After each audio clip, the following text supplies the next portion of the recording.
Alors, bonsoir, il est 18 heures. Donc, comme je vous l'avais promis, nous allons parler informatique ce soir. Je reçois donc à ce propos Julien Millard, qui va nous parler de sa société Gym Informatique. Bonjour Julien. Bonsoir, pardon. Bonsoir Patrice. Merci déjà de m'accueillir sur mon quotidien. Effectivement, Gym Informatique, donc c'est une société que j'ai créée en 2013, société de prestations informatiques à la fois basée sur du dépannage, maintenance et installation auprès de TPE et PME, et également toute une partie sur la téléphonie d'entreprise. Puisqu'en plus de ça, on va effectivement avoir dans les prochaines années un gros projet lié à l'arrêt de certaines technologies qui existent jusqu'à aujourd'hui dans les entreprises. Excuse-moi de te couper, je voulais juste revenir en fait oui. sur ta société qui fait de l'informatique et du réseau. Tout à fait. Donc, est-ce que tu peux nous expliquer un peu en quoi ça consiste? Est-ce que moi, je sais qu'il existe de la haute tension et de la basse tension. Donc, je pense que toi, tu es plutôt dans ce qu'on appelle la basse tension. Oui. Donc, tout ce qui est réseau, courant faible. C'est ça, absolument. Donc, voilà. Donc, est-ce que tu peux nous expliquer plus en détail ce que ça engendre en fait comme mise en place? Qu'est-ce que ça engendre dans le réseau informatique en fait? Alors, sur quoi interviens-tu? Oui. Alors, en fait, moi, je ne suis pas effectivement sur la partie câblage à proprement parler. Hein. Moi, j'interviens après au niveau de tout ce qui va être installation d'équipements bureautiques. Donc, on est vraiment sur l'équipement, voilà, on est sur de l'équipement. Absolument. Non. Là, j'ai des partenaires effectivement dont c'est l'activité et on travaille ensemble sur certains projets, certains clients. Non, moi, j'interviens vraiment sur à la fois la fourniture d'ordinateurs, serveurs, sur l'installation, les configurations.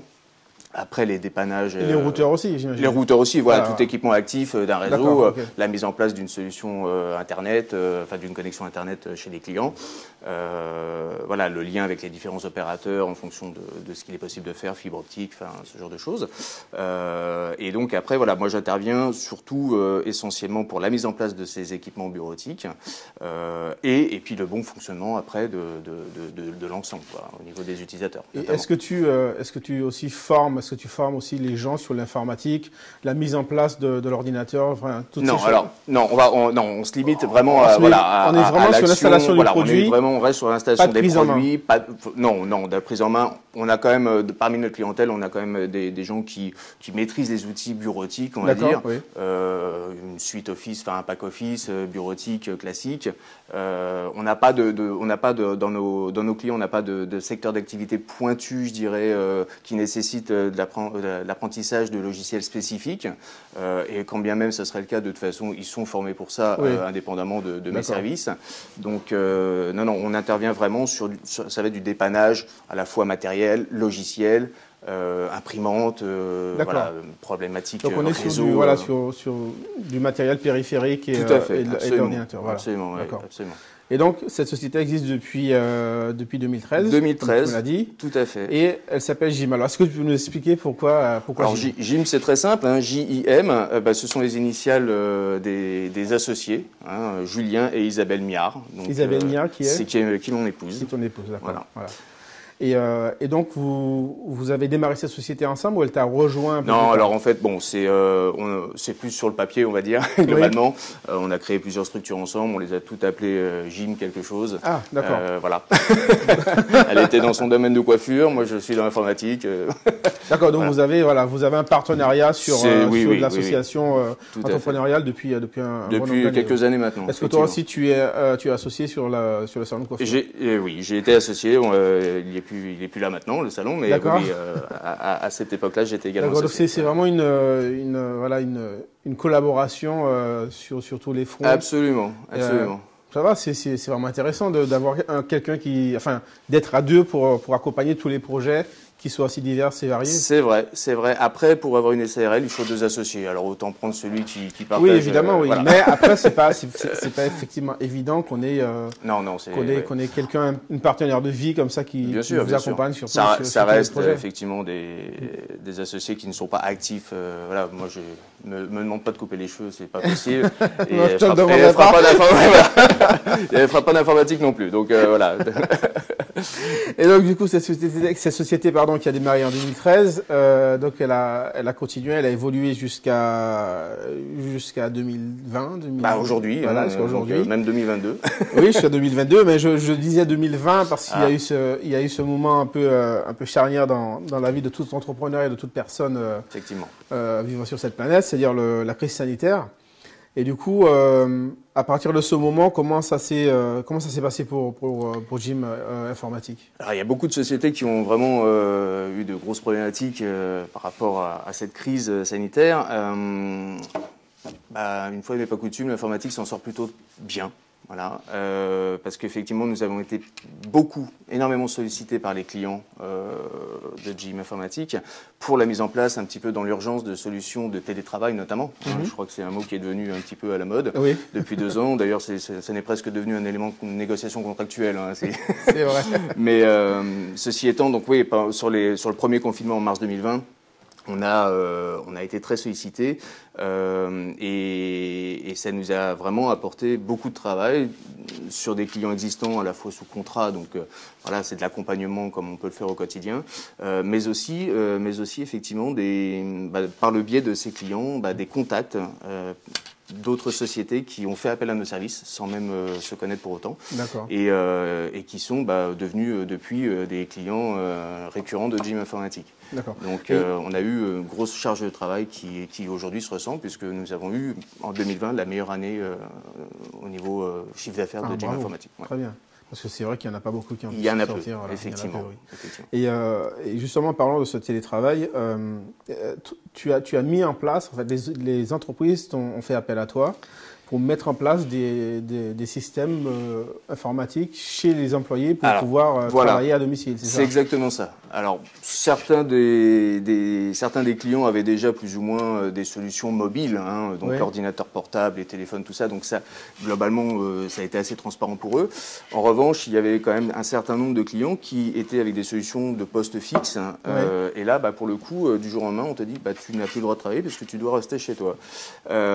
Donc là, il y a des solutions à prendre, des solutions rapides à mettre en place.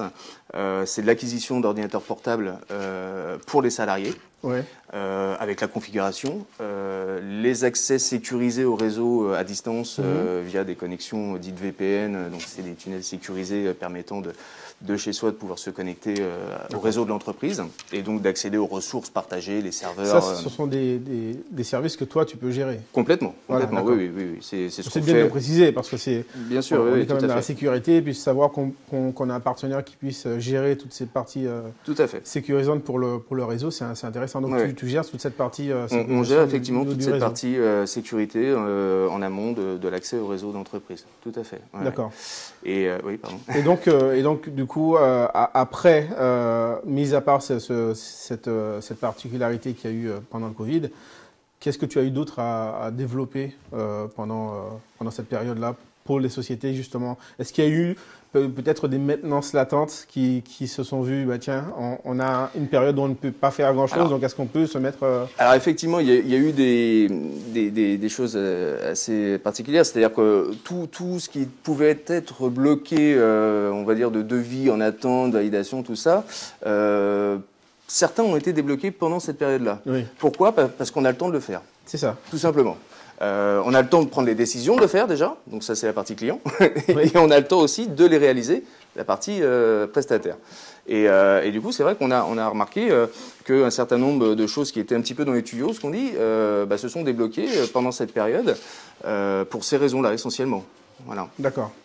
Donc ça peut être aussi effectivement la mise en place d'outils, notamment de téléphonie, parce que ça demande un travail de préparation. Donc la bascule de la téléphonie d'une entreprise, le fait qu'il n'y ait personne dans les locaux nous permet effectivement d'agir plus sereinement et plus facilement. Bien sûr. Donc voilà, il y a eu un tas de petits chantiers, on va dire, qui ont été débloqués, qui ont été réalisés pendant cette période-là. D'accord. Et donc, après cette période, l'activité, est-ce qu'elle a un peu baissé ou est-ce qu'elle a continué sur sa lancée? Alors, elle n'a pas du tout baissé.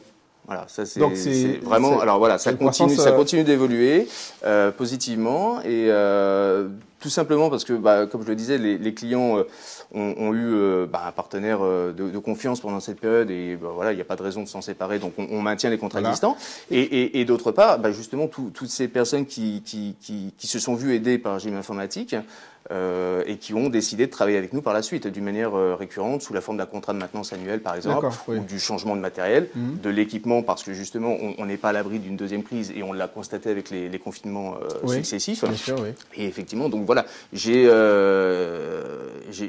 pu maintenir ce niveau de travail, on va dire, et il continue d'évoluer aujourd'hui. D'accord. Voilà. Est-ce que tu as eu de nouveaux clients qui sont arrivés aussi par rapport justement à ces clients qui étaient déjà là? Est-ce qu'il y a eu un effet de bouche à oreille Oui, complètement, oui, bien sûr, puisque le cas du premier confinement où j'ai un client qui a donné mes coordonnées à un de ses amis qui tient un syndic de copropriété et qui m'a appelé en me disant je suis bloqué, j'ai 8 personnes qui ne peuvent plus travailler et est-ce que vous pouvez m'aider? Alors bon, c'est au téléphone, je suis à 500 km de là, je ne le connais pas, je ne connais pas son environnement informatique, je ne connais pas ses équipements.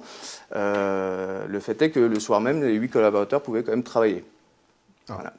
Donc, par des outils de prise de main à distance, à partir de leurs ordinateurs personnels, voilà. Donc, on s'est arrangé pour contacter les 8 personnes dans la journée. On a installé les outils qui allaient bien, et puis le soir, tout le monde était opérationnel. Voilà. Alors, pas physiquement, mais en tout cas, pouvaient gérer le quotidien de leur activité. D'accord. Et est-ce qu'il y a des domaines qui sont quand même beaucoup plus difficiles à gérer que d'autres? Qu'est-ce qui serait le plus compliqué à gérer dans ce type d'activité? Le domaine, il n'est pas... Enfin, oui, bien sûr, il y a toujours des domaines. Même si on le maîtrise, mais peut-être que parfois, il y a des choses qui... Il y a plusieurs domaines et il y a aussi plusieurs secteurs d'activité qui ne se prêtent pas au télétravail, dans tous les cas. Oui. Après, des domaines, je dirais d'un point de vue technologique, on n'a pas ou peu de limites. Aujourd'hui, on a des outils qui nous permettent de faire beaucoup de choses. Par contre, effectivement, on ne va pas pouvoir donner un accès à ce qui n'est pas informatique. Oui. Il y a encore beaucoup de sociétés, pour exemple des comptables ou quand bien même le syndic, qui ont un grand nombre aujourd'hui de papiers. Oui. Et ça, c'est pas remplaçable. Alors, on constate néanmoins une évolution, c'est-à-dire que cette crise sanitaire nous a fait réfléchir tous sur les outils à mettre en place. Oui, et on s'aperçoit qu'il y a de plus en plus de gens qui numérisent, pour rendre digitale l'information. Pourquoi? Parce que voilà, ce support numérique va permettre demain de pouvoir effectivement travailler plus en télétravail ou de se préparer à d'autres problématiques du genre. D'accord. Et en préparant l'émission, tu me parlais aussi de nouveaux salariés qui faisaient partie de la société, Tout à fait. Qui est un peu particulier. Est-ce que tu veux nous expliquer, nous parler un peu de cette embauche? Parce que nous sommes encore jusqu'au mois de juin dans cette configuration d'embauche. Et est-ce que tu veux nous en parler un peu? Oui. Et qu'est-ce que ça t'apporte en fait? Tout à fait. Alors, donc effectivement, depuis 2020, où j'ai eu une grosse augmentation de travail liée à cette crise, ça commençait à devenir un petit peu compliqué. Les journées étaient de plus en plus longues. Donc j'ai pris effectivement la décision d'embaucher un alternant qui prépare un BTS informatique, option réseau, donc, depuis le mois de septembre 2021. Et j'ai pu bénéficier, comme grand nombre de sociétés, de l'aide qui a été accordée au contrat de maintenance par l'État, à savoir le doublement de l'aide annuelle qui était déjà en place jusqu'ici. Et donc ça permet quand même effectivement de pouvoir avoir quelqu'un qui va nous épauler dans notre quotidien, qui va nous soulager un petit peu aussi le travail, même si c'est à mi-temps, mais c'est déjà énorme. Ouais. Et ensuite, de pouvoir quand même préserver un petit peu sa trésorerie, parce que on n'est pas à l'abri effectivement de problèmes qui peuvent arriver. Donc voilà, on a une aide qui a été accordée et qui permet effectivement de pouvoir déjà embaucher, ce qui est très bien. C'est vraiment l'élément essentiel, de pouvoir former. Effectivement. C'est le deuxième élément. Moi, je viens de l'alternance moi-même, donc je sais combien il est important effectivement de pouvoir être formé. et d'accompagner par la suite, j'espère, hein, effectivement, au-delà des 2 ans, soit sur une évolution encore d'études, je le souhaite en alternance, pourquoi pas, avec grand plaisir, ou bien de pouvoir collaborer par la suite avec lui, effectivement. Ouais. D'accord. Et quel regard as-tu sur cette façon justement de se former? Parce que j'ai l'impression que le tissu... l'éducation maintenant, elle est beaucoup moins théorique. J'ai l'impression que les jeunes vont beaucoup plus sur le terrain. En tout cas, dans notre domaine aussi, c'est le cas. Est-ce que tu penses que c'est un bien pour la société en général? Est-ce que tu penses que ce sera plus rapide pour le secteur du travail, que ces jeunes arrivent déjà avec une bonne expérience des milieux dans lesquels ils évoluent? Ou est-ce que tu penses que c'est quand même très important qu'ils restent sur les parties universitaires théoriques et qui, voilà? Moi, je pars du principe que, évidemment, on nous a normalisé pour avoir un diplôme. Oui. donc, malheureusement, on n'a pas le choix. Hein. Mais il y a des tas de métiers qui, sans le terrain, sont difficiles à réaliser. Effectivement, il y a une partie de théorie en informatique qui est importante, donc on ne peut pas y couper. Par contre, l'expérience sur le terrain, elle est indispensable, très clairement. Et on se rend compte d'ailleurs que les jeunes apprennent beaucoup plus vite au contact de problèmes réels sur le terrain que via une théorie, un exercice. Parce qu'ils sont dans le concret, effectivement. Et ça apprend plus vite, ça les forme à se dire, je dois apprendre à me débrouiller seul pour, voilà, on va pas me donner la solution, ou en tout cas, on va pas me faciliter pour l'avoir.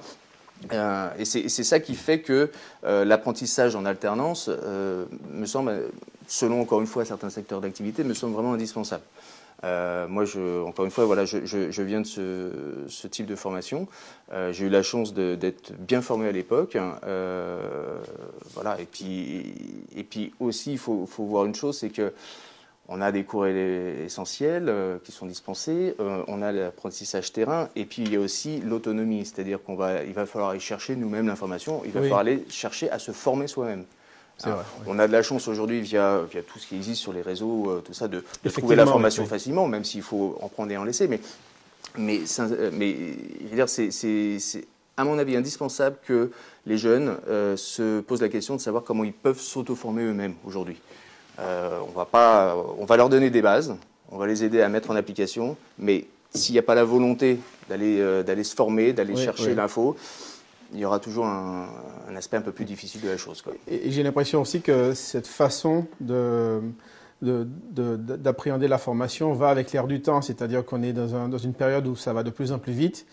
On n'a pas le temps de faire 5 années d'études et ensuite se mettre sur le terrain pour essayer de comprendre comment ça fonctionne et ensuite travailler.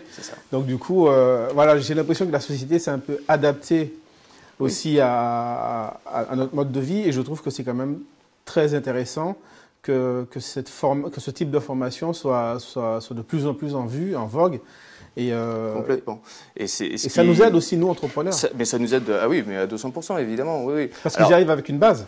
Alors, ils arrivent avec une base, effectivement. Après, beaucoup de petites sociétés, notamment, se disent, oui, mais alors, il faut les former. Ah oui, mais enfin, on ne peut pas tout avoir. Oui. Le problème, il est là. Hein, oui, il faut les former. Ça prend du temps. Ok, c'est un investissement complémentaire qu'on va faire sur sa société pour gagner du temps par la suite, pour tirer profit de cet investissement, finalement. Donc, non, il ne faut pas voir le côté où, effectivement, ça prend du temps. Non, il faut voir le côté où on va former pour, justement, gagner du temps. C'est indispensable. Voilà, donc oui, c'est vraiment une aide, en tout cas pour le gym informatique, c'est une aide, c'est un soutien, et ça permet de répondre un peu plus sereinement aux demandes des clients. et aussi, donc, on va complètement changer de sujet, on va parler un peu plus de ta vie personnelle, du coup, parce que moi je te vois comme étant un entrepreneur assez péchu, tu as de l'énergie, et j'ai cru comprendre que ton activité était parisienne, mais que ta vie de famille était un peu plus loin. C'est ça, un peu plus loin. Comment tu arrives à concilier les deux, et est-ce que tu arrives à t'en sortir justement au niveau des énergies, que tu peux y penser sur les deux tableaux, en fait, parce que c'est pas toujours évident. Bien Surtout sûr. avec de la longue distance. Effectivement, longue distance, oui. Quelques kilomètres.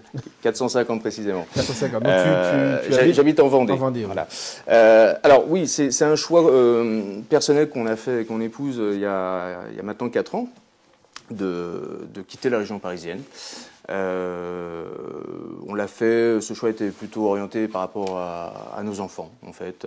On voulait leur faire découvrir autre chose que la vie un peu stressante, la vie parisienne un peu stressante. Donc on a fait ce choix de partir, avec la condition, bien évidemment, que je maintienne la société sur la région parisienne, puisque les clients sont en région parisienne. Bon. L'objectif était effectivement à la base de me dire il y aura peut-être moyen de développer l'activité là-bas. Alors je peux pas me dédoubler, pas encore en tout cas. Donc pour l'instant j'ai pas eu cette occasion-là. Néanmoins donc ça implique effectivement des allers-retours très fréquents, hebdomadaires. Oui, hebdomadaires. Donc bon, je dirais que c'est comme tout, c'est une habitude à prendre. Voilà. Alors selon les saisons, elles vont être très fatigantes. Hein. C'est quand il neige, quand il fait froid, il fait nuit à 16h, c'est très compliqué. Mais voilà, bah, c'est une habitude et surtout un mode de vie qui jusqu'ici me correspond plutôt pas mal. Parce que j'arrive effectivement à me concentrer vraiment pleinement sur l'activité professionnelle et au développement de la société 4 jours par semaine, à fond dedans. Je compte pas les heures, enfin voilà, il n'y a pas de souci de ce côté-là. Et puis en contrepartie, effectivement, je passe 3 heures pleinement avec ma famille. 3 jours. Pardon, pas 3 heures, effectivement, 3 jours. 3 heures par jour, bon allez. Non, 3 jours par semaine, mais je suis pleinement avec eux. Voilà, je suis avec mes enfants. Pour aussi les voir grandir, c'est important.